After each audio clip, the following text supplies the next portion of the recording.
Hello, my name is Erica, and today I'm going to be reading I Am Helen Keller. I am Helen Keller. When I was little, I was just like you. I loved to play, I loved my dog, and I loved seeing all the bright, beautiful flowers. I also loved copying people. At 6 months old, I could already say, "Howdy! Howdy yourself! Tea, tea, tea! Did she just ask for tea? How'd she do that? What can I say? There's no stopping her." On the day I turned 1, I started walking. Oh, and there was another word I always loved. Wah wah! Here's your water. Just like any other kid, right? But there's one thing that made me different. When I was 19 months old, I got very sick. The doctor said I wouldn't live. I did live, but the sickness made me blind and deaf. This is how I see the world. Close your eyes and block your ears. I couldn't see anything or hear anything. That's right, nothing. I know it seems scary. It was scary for me too. Back then, people didn't know how to deal with someone who was deaf and blind. My relatives thought I was a monster. Wah, wah, wah, wah, wah, wah. She put her hand in my plate. She ate my food. You see the way she behaves? She threw the silverware too. She's so poorly behaved. She shouldn't be here. She's trying to find her water. They were right. I wasn't well behaved. I was extremely frustrated. In my dark world, I couldn't tell if anyone noticed me or cared about me. I couldn't see or hear what I was doing. By the time I was 5, I'd figured out small ways to communicate. To say yes, I nodded my head. For no, I shook it from side to side. To say father, I motioned to put on his glasses. For mother, I rested my hand on my face. For baby sister, I did this. And when I shivered like I was cold, it really meant, "Helen wants ice cream!" But even with those signs, I couldn't get my doll, Belle, to play with me. I didn't know how to speak, so I couldn't call her. I just wanted to play with my dog.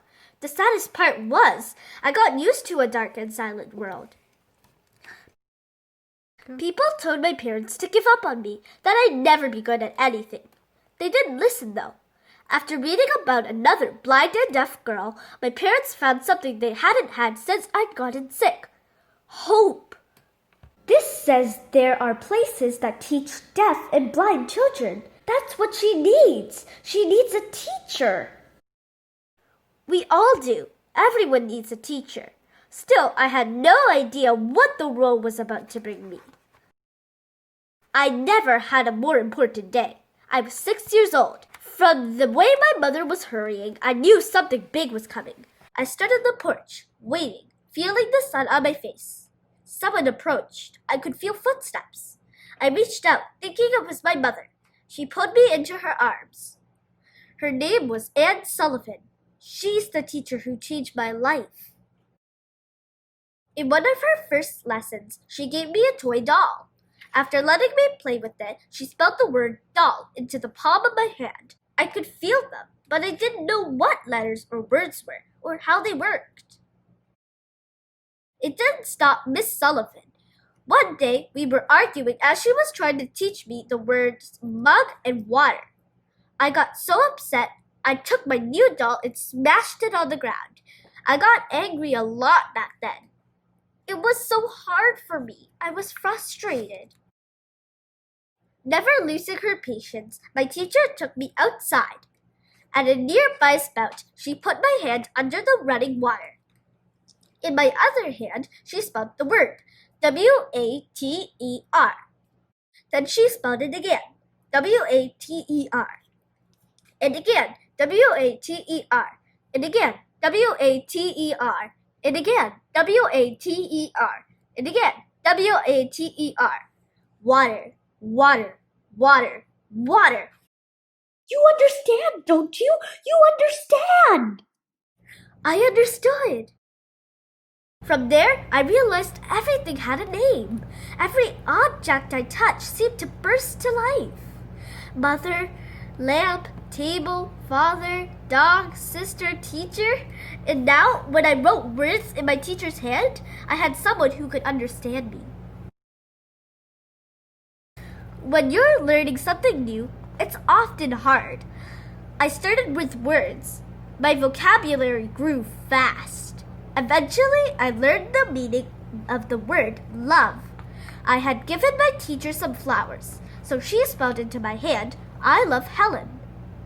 Confused, I asked her, what is love? It's here, she spelled while tapping at my heart. I was still confused. It was hard to understand something that I couldn't touch. It made no sense. Why couldn't my teacher show me love? But then she explained, you can't touch clouds, but you can feel rain and know how happy flowers are to get watered. That is how love is. You can't touch love, but you can feel how happy it makes you. There, in that moment, my whole world changed. It was as if there were invisible lines that stretched between me and everyone else in my life. Close your eyes. You can feel it too, your connection to your family and friends. Still, life was never easy. Without sight, I couldn't see people's faces. Without sound, I couldn't hear their voices. But one of my greatest breakthroughs came when I learned to do what you're doing right now, reading. Read without eyes? How's she gonna do that? You'll read with your fingers. On this cardboard, you'll feel raised dots. The dots make letters. The letters make words. This is the word for doll. To practice, I'd match each word with its object and make sentences. This was my favorite game. We played it for hours. See if you can find the sentence, girl is in wardrobe. From there, I started reading real books. Just like you. The only difference was my books were Braille, which is a series of raised dots that you read with your fingers. At first, it just feels bumpy. Later, I got used to it. To make reading even more fun, my teacher took me outside. She knew I loved feeling the sun on my face and smelling the pine needles. I read my book so many times I wore down the raised dots. There were the Arabian Nights, Robin Crusoe, and one of my favorites, Little Women. In those pages, I met brave boys and girls who could hear and see. I am not afraid of storms, for I am learning how to sail my ship. One of Miss Sullivan's best lessons came when she showed me how plants grow. Feel these buds. Some buds open fast, others open slowly. A flower can only bloom if it's watered. When I was 9 years old, I wanted to learn how to speak. Even Miss Sullivan was worried about teaching me. She thought I'd get frustrated, but nothing would stop me now. To help me, Miss Sullivan took me to a teacher named Sarah Fuller, who would put my hand to her face and let me feel her tongue and lips as she made each sound. Yes, Helen, feel each sound, like the vibrating strings on a piano. In an hour, I learned the letters M, P, A, S, T, and I. Ma. Now I could call my dog, and she'd come to me. At my 7th lesson, I spoke this sentence, the one sentence that I'd repeat over and over. I'm not dumb now. As I got older, I didn't just learn to speak English. I learned French and German. For college, I wanted to go to Radcliffe at Harvard University. Maybe she should wait another year. Deaf and blind people don't go to college. I wouldn't argue. There's no stopping her. I'm going. At Harvard, most of my books weren't available in Braille, so Miss Sullivan spelled out many of the textbooks in my hand. That's how much I loved learning, and that's how patient and selfless Miss Sullivan was. I became the first deaf and blind person to earn a college degree. I wouldn't be the last. As I grew older, I wrote 12 books and visited 34 countries. But the most important thing I did was to make sure that other people with disabilities could get the same education I had. My family had the money to hire a private teacher. Not everyone is that lucky. We need to give every person an equal chance. Today, thousands of deaf and blind students enroll in universities thanks to the work Helen did. There she is! She sounds so strong. Riding a horse? How does she do that? That was only the beginning. I didn't just help the deaf and blind. I started fighting for social change, to help women vote, to help the poor survive, and to help people who needed it most. She was one of the earliest supporters for the ACLU to fight for free speech. She was also one of the first supporters of the NAACP to help Black people get equal rights as well.